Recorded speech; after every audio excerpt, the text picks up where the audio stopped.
Hi everyone, today we are going to be doing my December wrap up. This video is going to be a bit of a mess. Number one, I'm filming it in December, and so I'm going to finish another book before the end of the month, so I'll edit that in, and maybe even another one, I don't know. So I will be doing it in order that I read them instead of ranking them like I usually do. Number two, why this video is going to be a mess is I haven't taken a single note all month long about any of the books I've read. And I don't really remember what any of them are about or what happened in them. So we're going to be improvising and that's not going to work out very well, I don't think. So the first three books in this wrap up, they were all in my Reading the Goodreads YA Fantasy video.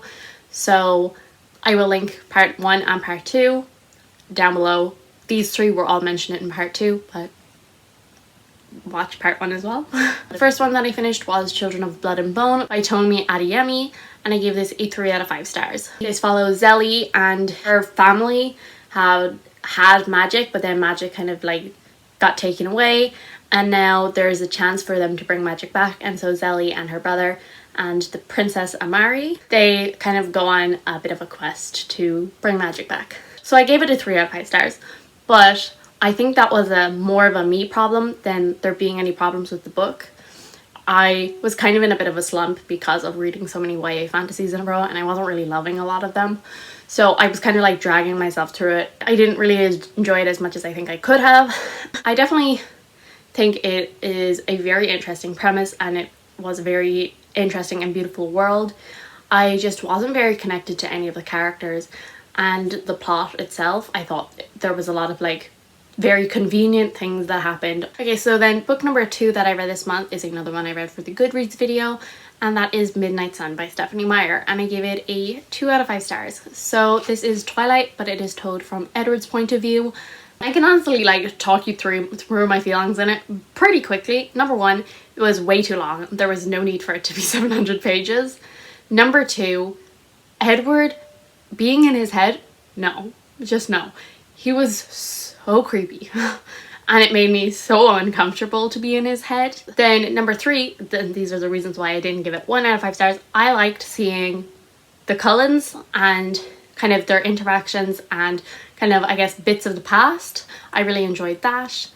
And then number 4, I did actually have a bit of fun with it. Like, yes, I was uncomfortable a lot of the time, but also it was kind of like a bit of a laugh.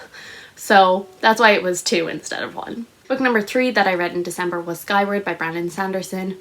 So again, I read this with the Goodreads video. I gave this a 4 out of 5 stars, and it is Brandon Sanderson's YA sci-fi series. So it follows a teenage girl, Spencer, and she wants to be a pilot more than anything because there's like this war going on with kind of aliens called Krell. They keep attacking the planet that they are on, and so they have like these fighter pilots. And Spencer wants to be one so badly, and her father was one, but he was branded a coward because he deserted in the middle of a big battle. But Spencer doesn't really believe that, and her life has basically been made very difficult because of her father being branded a coward, and she kind of just wants to fight to prove that she's not a coward, and it was very interesting. I think it was just like a very solid story. Like, there was nothing that I hated about it. Like, I think it was all pretty good, but there was just nothing in there that was like really exceptional or mind-blowing or like super unique, I guess. The characters, I liked them, but I didn't love them. The plot was good and it was interesting, but I mean, it was kind of a typical sci-fi plot, I feel. And then the writing was fine. There was nothing too crazy about it, though I heard that he kind of like dumbs down his writing in the YA. So that was kind of my feelings. I thought it was a very solid book and I did very much enjoy it, but there was nothing that like really blew me away, and so that's why it's only a 4. So then book number 4 that I finished this month is Percy Jackson and the Battle of the Labyrinth by Rick Riordan.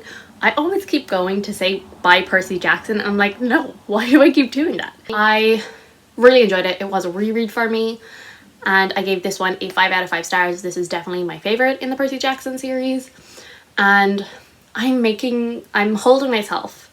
I will read Heroes of Olympus in 2021, okay?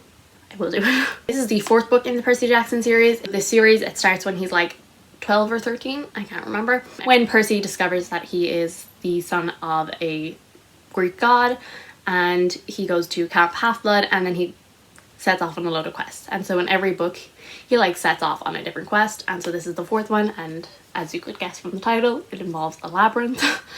And this is definitely, it's my favorite. I thought I remembered it being my favorite from when I originally read them, and I was definitely right, it is. I just adore all of these characters and their interactions and their friendships and the romance that is like building. And I just really love this one because I think it shows a lot of the growth that the characters have gone through throughout the series. I think the pacing also in this one is one of the best. Kind of in the earlier ones, the pacing was a bit off. It would just go from like nothing happening for like pages and pages, and then like everything happening, and then like nothing happening. Whereas I feel like it's pretty consistent, or it's like not as like kind of jumping from place to place. It is my favorite of the Percy Jackson books. Then on to book number 5 that I read this month, which is another reread. There's a lot of rereads, actually. All of the next books that I'm talking about are rereads. So that was A Conjuring of Light by V.E. Schwab. I gave this a 5 out of 5 stars. I adore this book. I just adore this series so much. We all know this, don't we? If you don't, welcome. I love V.E. Schwab. This series follows Kel. He's an Antari, which is a blood magician, and it gives him the ability to travel to the different Londons. So there is Red London, which is Kel's London, which is full of magic and is kind of like thriving. There's Grey London, which is our London, and that obviously has no magic. There's White London, which is a dying London that is kind of like being corrupted by Black London, which is a dead London. In the first book, it starts off so simple. He smuggles a magical object that he shouldn't and causes a lot of troubles, and then just a lot more happens. Book number 2 ends on a cliffhanger, which I remembered that from the first time, and so like you definitely need to have the 3rd book near. I was actually really surprised upon this reread because I always remember the first book was my favorite and the 3rd book was my least favorite. I still gave it a 5 out of 5 stars the first time I read it, but I remember it being kind of a lower 5 star, and I remember feeling kind of let down compared to the other 2.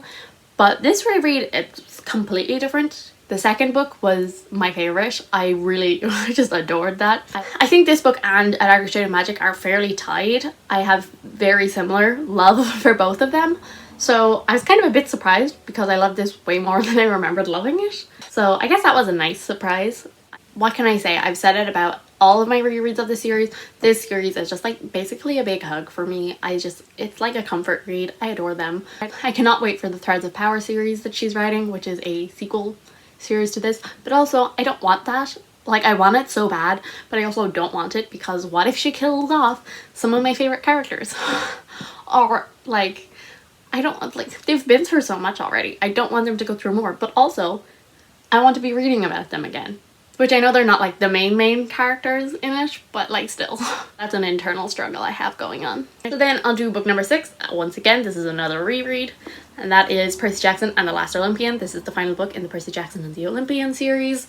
So I'm now finished this. I have to read The Heroes of Olympus. Throughout the series, we're building up because there is supposedly a prophecy that when Percy turns 16, he will make a decision that could either destroy Olympus or save it.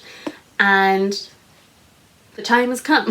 I give this a 4 out of 5 stars, and I don't really know why that is, because the Titan's Curse and the Battle of the Labyrinth, both of those are 5 stars for me. The Lightning Thief and this one are both 4 stars for me, and then Sea of Monsters is like a 3.5. I don't know why this isn't a 5 star for me. I just don't get that 5 star feeling from it, but there's nothing that's wrong with this. I feel like it was the perfect ending to this story. Like it dealt with all that was coming very well, and the characters got the development they deserved, and the friendships, all of that. It was still so good. Yet there's something just like missing, I guess, and I don't know what it is. It's just not a 5 star book for me, but it is a great ending to an incredible series. Now we're on to book number 7 that I read in the month of December, and that is once again another reread, and this time it is Radio Silence by Alice Oseman. This is my 3rd time reading it. It's honestly getting pretty battered. I'm not sure, can you see the cracks in the spine and all of that. And like the corner is bent and my poor book. But I just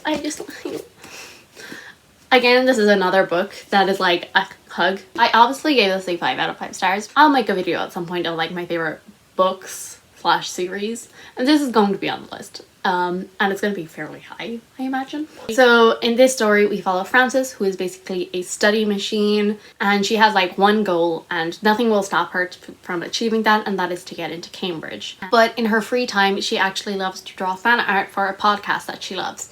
But she would never let anyone know that, you know, there's another Frances besides school Frances.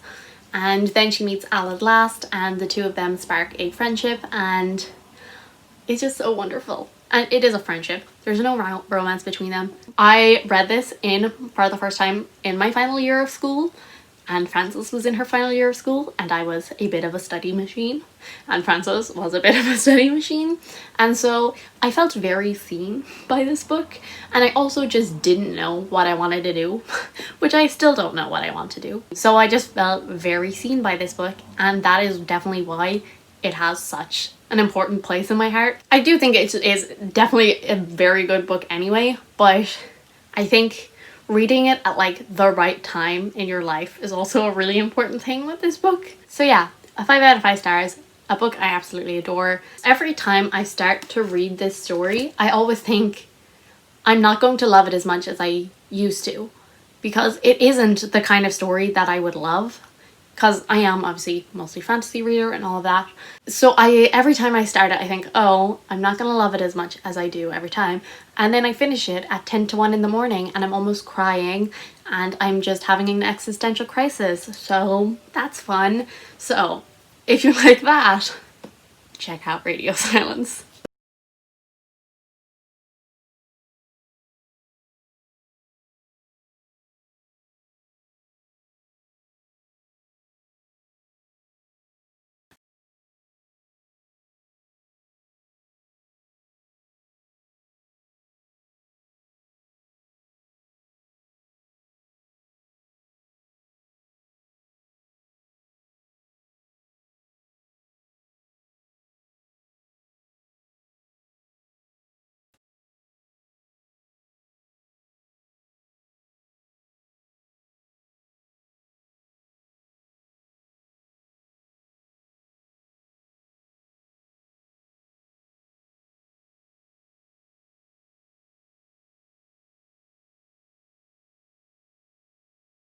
So thank you guys so much for watching. I do hope you enjoyed this video. If you did, subscribe, and I'll see you all in the next one.